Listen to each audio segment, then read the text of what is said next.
खाना, प्लास्टिक की बोतलें। सोचिए आप रोजाना कितना कचरा फेंकते हैं। आप जहाँ रहते हैं और जैसे रहते हैं उसका भी फर्क पड़ता है।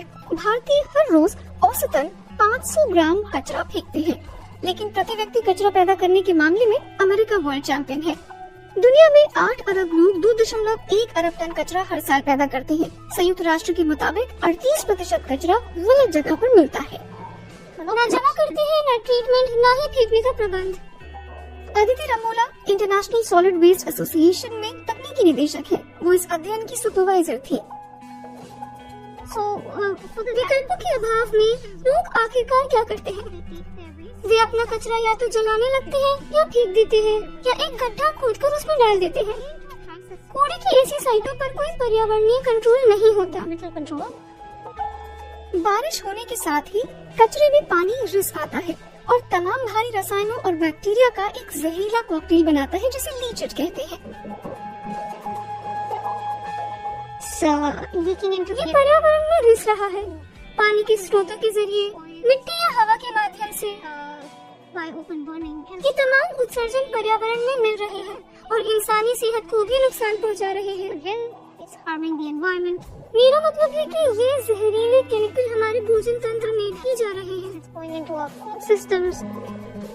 कचरे के इस पहाड़ के नीचे ऑक्सीजन नहीं है, वहाँ कुछ और हो रहा है। बैक्टीरिया जैविक कचरे को विघटित कर मीथेन पैदा कर रहे हैं, जो सबसे बुरी ग्रीन हाउस गैसों में से है। थोड़े ही समय में ये कार्बन डाइऑक्साइड की तुलना में 80% ज्यादा ताकत से धरती को तपा देगी। लैंडफिल ऑपरेटर कचरा फेंकने की समस्या से निपटने के लिए जमीन में एक बड़ा सा गड्ढा करते हैं। उसमें सिंथेटिक सामग्री की विशाल मोटी परतें बिछाई जाती हैं जो भीगी न जा सके, मानो एक विशाल खाली स्विमिंग पूल में एक बड़ी प्लास्टिक शीट पड़ी हो। कचरे और पानी से मिलकर बने लीचेट को हटाने के लिए तल में एक निकासी रहती है। संभावित रिसाव का पता लगाने के लिए सबसे निचली परत में सेंसर भी लगाए जा सकते हैं। लीचेट का ट्रीटमेंट कर उसे फिर से इस्तेमाल लायक पानी में बदला जाता है। इन दिनों एक इंजीनियर्ड लैंडफिल भी अधिकांश मीथेन को वही दबाए रख सकती है, एक किस्म का ट्रैश लजानिया बनाकर जो मीथेन को वायुमंडल में जाने से रोकता है। कचरा फेंके जाते ही भारी ट्रैक्टर उसे समेट कर छोटा कर देते हैं, फिर उसे भेदी ना जाने वाली परत से ढक दिया जाता है। यही प्रक्रिया बार बार दोहराई जाती है। पंपों के जरिए मीथेन समेत ज्यादातर गैसें खींच ली जाती है, लेकिन इसमें कचरा बहुत पैदा होता है।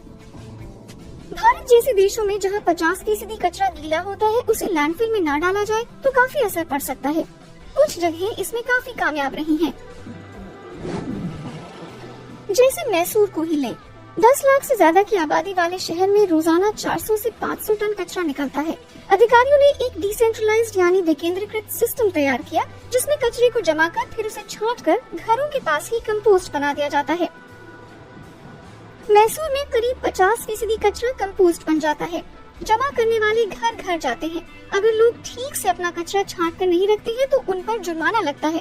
अधिकारी कहते हैं कि सिर्फ 5% कचरा लैंडफिल में जाता है। उनका लक्ष्य है जीरो वेस्ट। कंपोस्ट स्थानीय किसानों और हॉर्टिकल्चर विभाग को बेच दिया जाता है। कचरा ठिकानों को बंद करना और लैंडफिल्स को बेहतर बनाना एक चुनौती और लंबी प्रक्रिया है, लेकिन मुमकिन है। ये ग्राफिक देखिए, कुछ इलाकों में बड़ी संख्या में कूड़ा फेंकने की जगह अभी भी है। इस मामले में कुछ जानकारों का सुझाव है कि डंपिंग के ठिकानों से लैंडफिल का रुख करना सही दिशा में एक कदम है। लैंडफिल में जाने से पहले जैविक कचरा अलग तो किया ही जा सकता है। मैसूर में हो रहा ये काम वैश्विक स्तर पर भी संभव है। कचरे में कटौती सबसे पहली प्राथमिकता होनी चाहिए, लेकिन मान लेना चाहिए कि अभी तो हम दुनिया भर में ज्यादा से ज्यादा कचरा पैदा कर रहे हैं। स्मार्ट कचरा प्रबंधन की ताकत ये है कि वो आगे चलकर लागत में कटौती कर सकता है। नियंत्रित तरीके से आप जितना ज्यादा कचरा जमा करते हैं, पर्यावरण के लिए उतना ही कम नुकसानदायक होगा। इस समस्या को सुलझाने में पैसा भी कम लगेगा।